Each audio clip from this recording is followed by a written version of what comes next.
Ray Bradbury, The Illustrated Man. Prologue.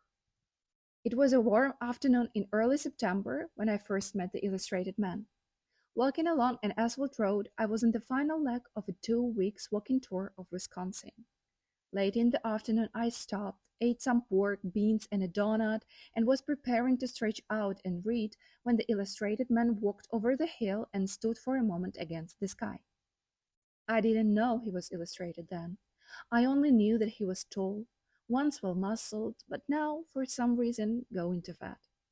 I recall that his arms were long and the hands thick, but that his face was like a child's, set upon a massive body.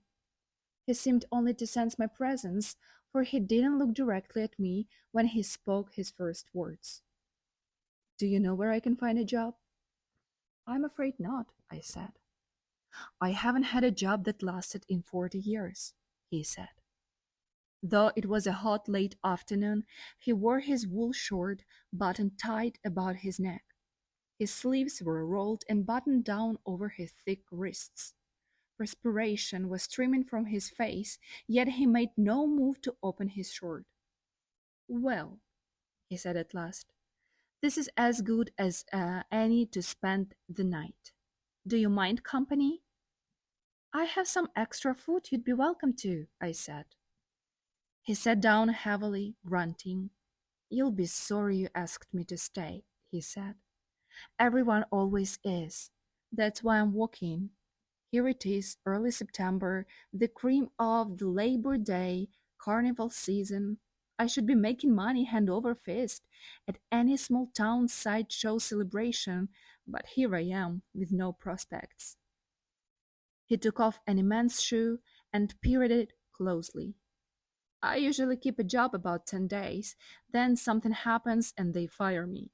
By now, every carnival in America won't touch me with a 10-foot pole. What seems to be the trouble? I asked. For answer, he unbuttoned his tight collar slowly.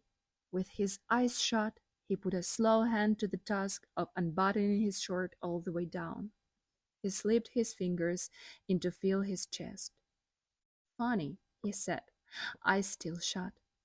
You can't feel them, but they're there.